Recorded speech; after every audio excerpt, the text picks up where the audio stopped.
નમસ્કાર દોસ્તો, ફરી એકવાર આપ સૌનું દિલથી હાર્દિક સ્વાગત કરું છું। આજે 5 જાન્યુઆરી પરીક્ષાના 3 દિવસ પહેલાં જે મહત્વપૂર્ણ અપડેટ આવી છે, સ્પેશિયલી એવા ઉમેદવારો કે જે સરકારી ભરતી એમાં પણ સ્પેશિયલી લોકરક્ષક ભરતી બોર્ડની જે એલઆરડી કોન્સ્ટેબલ પીએસઆઈ ભરતી છે રનિંગ માટેની તૈયારી કરી રહ્યા છે, તો એવા ઉમેદવારો માટે પરીક્ષાના ફક્ત 3 દિવસ પહેલાં જ મહત્વપૂર્ણ નોટિસ આવી છે। આ નોટિસ અંતર્ગત જો ઉમેદવાર ઈચ્છે તો પરીક્ષાની તારીખમાં ફેરફાર કરાવી શકે છે। સંપૂર્ણ જાણકારી તમારા સુધી પહોંચાડીશું। એના પહેલાં આપણા યુટ્યુબ પ્લેટફોર્મને એકવાર જરૂરથી જોઈન કરી લેવા વિનંતી। દોસ્તો, આ છે લોકરક્ષક ભરતી બોર્ડની ઓફિશિયલ વેબસાઇટ। શારીરિક કસોટી તારીખ બદલવા બાબત આ સબ્જેક્ટ છે। આજે 5 તારીખ છે, સ્ક્રીન પર અવેલેબલ છે, જોઈ પણ શકો છો।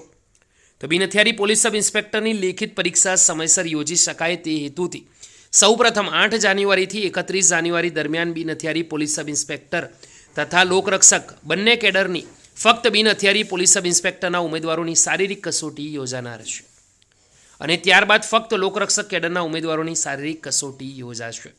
તો 1 જાન્યુઆરી 2025ના રોજ વેબસાઇટ પર મૂકવામાં આવેલી સૂચના અનુસાર જો કોઈ ઉમેદવાર યોગ્ય કારણસર શારીરિક કસોટીની તારીખ બદલવા જરૂરિયાત ઊભી થાય તો બિન હથિયારી પોલીસ સબ ઇન્સ્પેક્ટર માટે પુરુષ ઉમેદવારોની છેલ્લી તારીખ 31 જાન્યુઆરી, એસઆરપીએફ ગ્રુપ 11 વાવ પીએસયુ ભરૂચ ખાતે છેલ્લી 30 જાન્યુઆરી 2025, મહિલા ઉમેદવારોની છેલ્લી તારીખ 29 જાન્યુઆરી, રાજકોટ ખાતે છેલ્લી 27 જાન્યુઆરી સુધી જ ફાળવવામાં આવશે। ફક્ત લોકરક્ષક કેડર માટે પુરુષ ઉમેદવારોની છેલ્લી તારીખ 1 માર્ચ અને મહિલા ઉમેદવારોની છેલ્લી તારીખ 22 ફેબ્રુઆરી ફાળવવામાં આવશે।